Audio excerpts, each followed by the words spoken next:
21대 대통령 선거에 이제 본투표 하루가 남았잖아요. 후보들이 마지막 유세에 들어갔는데 이재명 후보 같은 경우는 서울 강북구 시작으로 정치적 고향인 성남에서 기자회견 갖고 마지막으로는 이제 여의도 광장에서 마지막 유세하고 유튜브 방송으로 공식 선거운동 마무리한다고 하고 김문수 후보 같은 경우는 선거운동 기간 중에 처음으로 제주를 찾아서 4.3 평화공원 참배하고 부산, 대구, 대전까지 거쳐서 서울까지 국토종단 유세를 벌인 뒤에 서울시청 광장에서 마지막 유세에 나선다고 하는데 장 소장님 이거 마지막 유세의 이 동선도 상당히 의미를 담잖아요. 그렇죠. 뭐 경부선이냐 호남선이냐 이제 쫙 끝에 처음부터 끝까지 이제 훑는 거 이런 거를 보통 보수 쪽 정당에서 많이 해요. 네.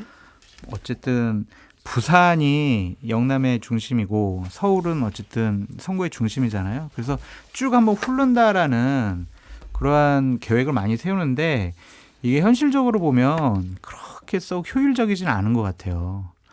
중간에 차 시간도 있기 때문에 그냥 역 같은 데서 한번 그냥 이렇게 인사하고 또 떠나고 이러거든요. 일정도 좀 빡빡해가지고 그냥 이런 찍고 이렇게 가게 되는 거예요. 네, 그게 무슨 의미가 있을까? 지금처럼 좀 선거 판세가 확 벌어졌으면은 좀 영남권에 집중을 해서 그쪽에 투표를 좀 최대한 이끌어내는 것이 어떨까? 좀 그런 생각이 드는데 이게 패턴화가 되어 있어요.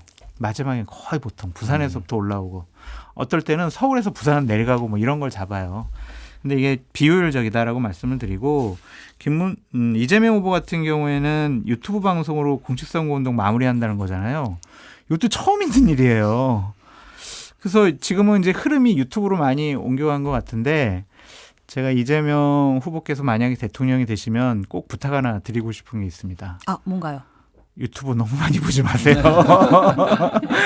윤석열 전 대통령 맨날 유튜브만 봐가지고 알고리즘에 취해가지고 본인에게 좋은 것만 봤잖아요. 비판하는 거 안 보고. 그래서 유튜브 많이 보시지 마시고요. 참모들하고 공식적으로 회의도 많이 하시고 정말 공무원들이나 참모들을 보고서 잘 만들 거거든요. 객관적으로 해서 그분들과 토의를 많이 통해서 나라를 운영하셨으면 좋겠다. 그래서 자꾸 어제도 이제 뭐 오늘도 김어준 씨 만나서 방송도 하고 그러셨던데 그게 썩 과연 좋은 모습일까 좀 그런 생각도 듭니다.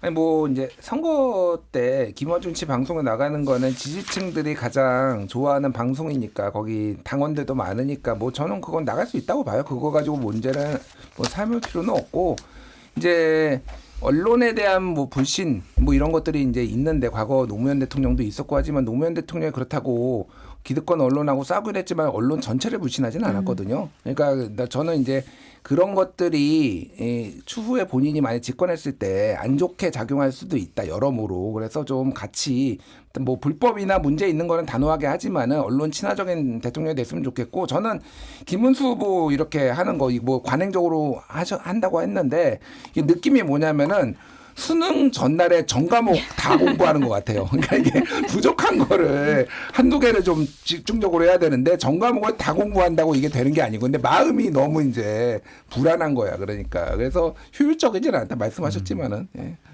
지금 사전 투표율이 역대 두 번째인 34.74% 기록을 했습니다. 최종 투표율이 어느 정도 예상하세요? 저는 한 77%, 76% 예상했는데 보니까 70%가 안 될 수도 있겠다. 뭐 그런 생각까지 좀 드네요. 70%가 안 될 수도 있다고요? 왜냐하면 이제 보수파 쪽에서는 이미 선거 끝난 거 아니야 이럴 수도 있고 진보 진영 쪽에서는 선거 뭐 많이 크게 이기네 그런 생각 때문에 투표장으로 갈 요인을 조금 상쇄시키지 않을까 하는 생각도 들고 아까 김준일 평론가님 말씀하신 것처럼 오늘 월요일 휴가 내면은 내일까지 이렇게 연휴해가지고 많이 좀 놀러 가실 수 있거든요. 그래서 그런 것도 영향이 있을 수 있고 제 주위에 이제 중도 쪽 계신 분들은 정말 찍을 사람이 없어서 안 찍을래 막 이런 분들도 많이 계셔가지고 우리가 당초에 처음 예상했던 득표율보다는 그렇게 썩 나오진 않을 것 같아서 저는 조심스럽게 69.99% 예측하겠습니다. 69.99%요? 네, 김준일 평론가 어떻게 예상하십니까? 지난번보다 높을 것 같지는 않아요. 지난번보다 높을 것 같지 않다. 77.1, 77.2 뭐 이렇게 두 번 연속 그렇게 77 정도 나왔는데 네. 저는 한 76, 75 정도 나올 것 같아요. 그러니까 지금 사전 투표도 이게 그러니까 사전 투표율은 지난번 2022년보다 한 2%포인트 빠졌어요. 그러니까. 근데 이게 평일이고 휴일이 그렇죠. 끼고가 이제 차이가 있는데 본투표에 보면은 이제 여론조사 보면요. 한 보수 국민의힘 김문수 지지자의 70% 이상은 이제 본투표하겠다 이런 여론조사다 보수 진영의 본투표 지지자들이 많아요 상대적으로. 네.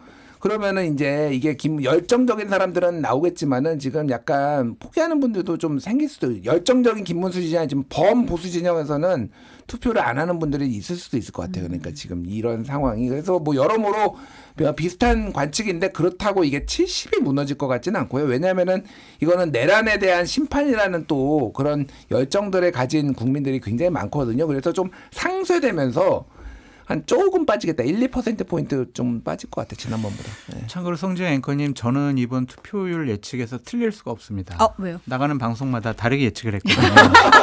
77% 예측한 데도 있고요. 아, 네. 75%, 73%, 여기서는 69.99%. 71%, 69%까지 다 한 5개 예측했기 때문에 절대로 저는 틀릴 수가 없다. 바운더리 안에는 들어올 것이다. 맞습니다. 그거는 근데 좀 문제 있는 거 아닙니까? 그 문제 삼지 말아 주십시오.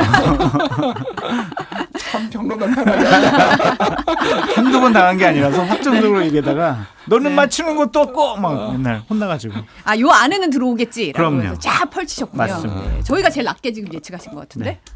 알겠습니다. 어떻게 되는지 내일이면 이제 나오겠죠. 예.